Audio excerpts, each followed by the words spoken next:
Momento Data Insights, apresentado por InterSystems.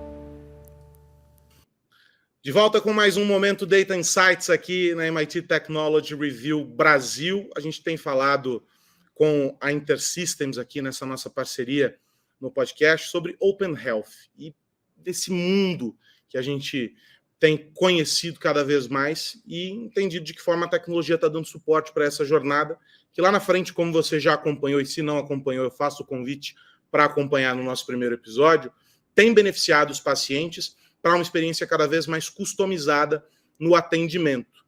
E aí, claro, continuam comigo aqui nessa conversa o Marcos Simão, que é Sales Manager da InterSystem, e o João Alvarenga, que é diretor executivo de TI e Digital do grupo Fleury.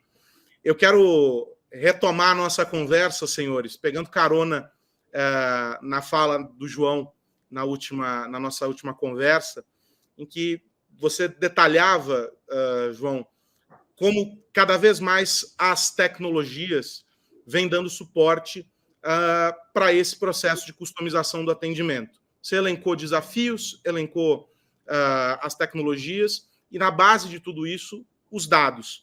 E isso está na essência do Open Health. Você é um cara que atua como uma liderança importante na área de tecnologia, lidera uma equipe enorme aí no Fleury.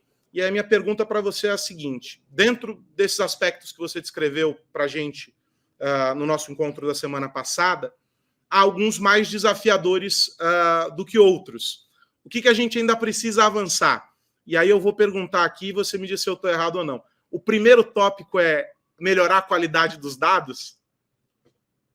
Vários, acho que são vários desafios, sabe? Mas sem dúvida nenhuma, isso é condição, é pré-requisito. É pré-requisito.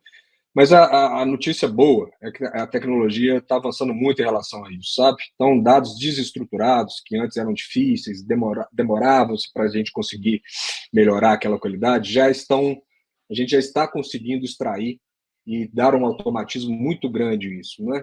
Principalmente nos EPS que a gente tem hoje, muito mais modernos, principalmente em aprendizado de máquina, que já nos ajuda bastante em relação a isso. Mas a grande questão, né, é ter, no final do dia, é ter uma base estruturada de dados, com dados internos, dados externos, dados estruturados, não estruturados, exames de imagem, exames de diagnóstico, exames de DNA, exames de genética, e isso é muito importante, né? A correlação entre os familiares, que é muito importante isso na medicina.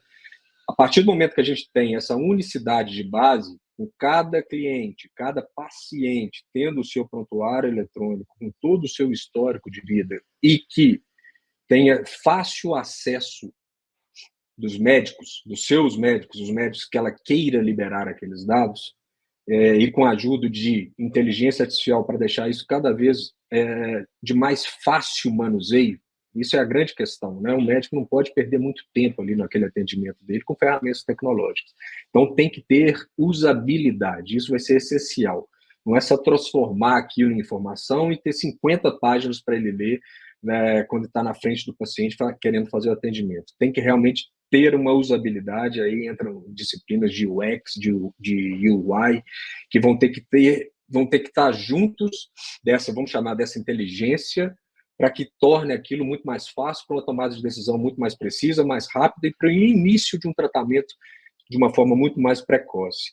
Então, a grande questão é, sem dúvida nenhuma, essa unificação desse prontuário. Eu acho que tem que ser aí uma iniciativa pública, privada, o SUS com os players de saúde. Eu acho que está um pouco longe ainda a união dos players de saúde em relação a isso. Acho que está um pouco longe também o entendimento do paciente dos direitos que ele tem, de começar a usar isso. A Lei Geral de Proteção de Dados já começa a ajudá-lo de uma grande maneira significativa, por exemplo, com a portabilidade. Não sei se todos sabem, mas você pode pedir igual linha de celular hoje com a nova lei. Você pode pedir para transferir os dados do centro de diagnóstico A para o centro de diagnóstico B, para o hospital A para o hospital B. Você pode fazer isso como cliente. É um direito que você tem. Então, acho que vem muito de uma conscientização do paciente, vem muito de uma ação governamental top-down, de cima para baixo, vem muito da união entre os players, para que isso possa ocorrer na prática. A gente teve um case muito interessante que mostra que tecnologia não é problema mais para isso. São outros critérios, são outras coisas que a gente tem que trabalhar. O case COVID, né? Em poucos dias, em uma semana, todos os players de medicina diagnóstica do Brasil mandavam, de hora em hora, dados da positividade de testes de Covid no Brasil inteiro. E o SUS tinha isso quase que online. Olha só como que a tecnologia não é empecilho. E quando todos querem trabalhar em prol de uma causa, a gente consegue chegar lá. Então, acho que é essa força de vontade que a gente precisa ter de todos os players para que tenhamos uma saúde mais descentralizada, mais rápida, mais simples, menos burocrática, mais amigável, com menor custo e, no final do dia, sempre visando a qualidade do tratamento para o nosso paciente.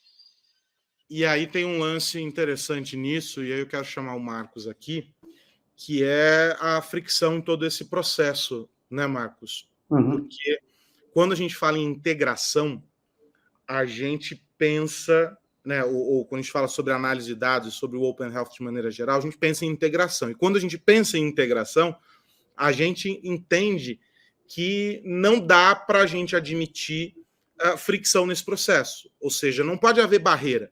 Todo mundo precisa estar na mesma página, todo mundo precisa alcançar o mesmo nível de maturidade para a gente poder gerar não só eficiência, redução de custos e afins, mas, sobretudo, segurança nesse processo, porque a área de saúde ela só lida com dados sensíveis, né? Esse é um ponto.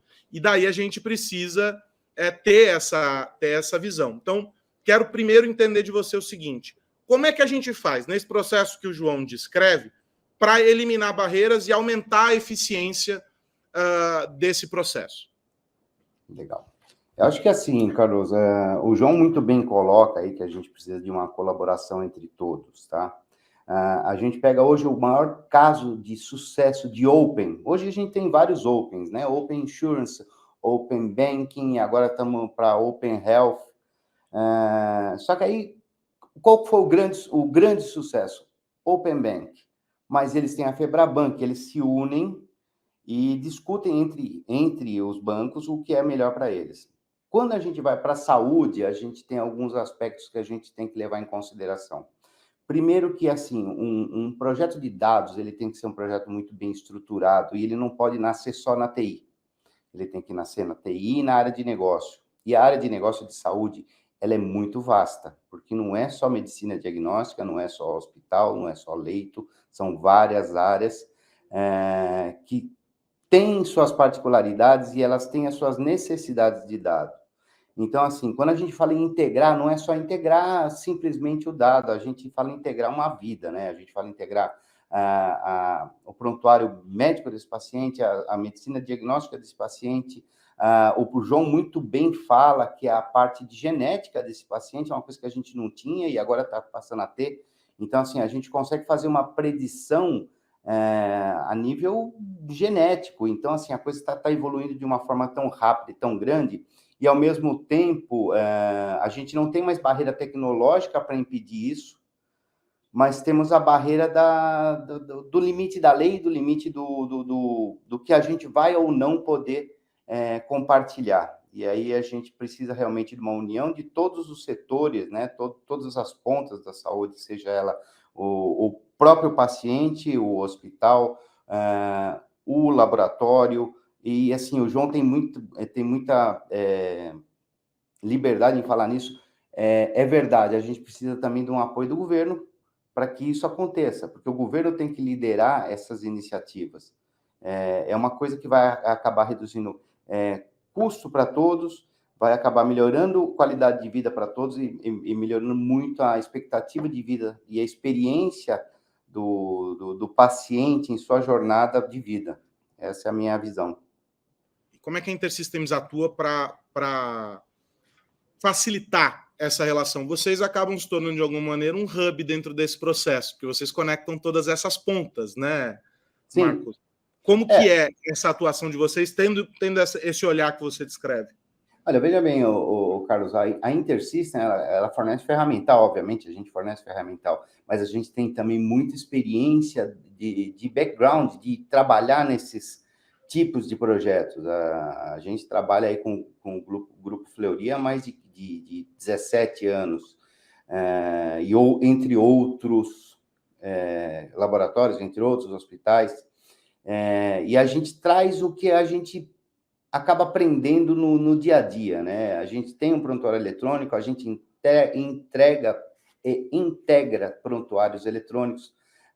Nós temos uma ferramenta que se chama HealthShare, que é uma ferramenta específica para fazer esse tipo de integração, e a gente integra países, né? A gente integra o Chile, a gente integra o UK, estados norte-americanos funcionam com essa ferramenta. Então, assim, não é somente o dado, é mais do que o dado, é uma filosofia de busca pela visão total do paciente. Maravilhoso. Olha só, a gente tem muito mais para falar, vamos falar na semana que vem sobre governança, vamos também entender um pouquinho mais sobre como inteligência artificial nesse contexto do uso dos dados vem sendo aplicada para a saúde. Temos muitos assuntos, quero agradecer o Marcos Simão e também o João Alvarenga, que estão comigo aqui nessa jornada, no nosso momento Data Insights, a InterSystems e a MIT Technology Review Brasil, desvendando o mundo do Open Health e os detalhes de todo esse processo que lá na ponta beneficia o paciente, mas vem promovendo transformações importantes em toda a cadeia. E é justamente isso que a gente tratou nesse segundo episódio. Os desafios, o que já vem sendo trazido como solução, tem muita coisa ainda pela frente. Quero saber se você, João, e se você, Marcos, seguem comigo aqui, porque na semana que vem tem mais, hein? Um abraço. Um abraço. Um abraço a todos. Momento Data Insights, apresentado por InterSystems.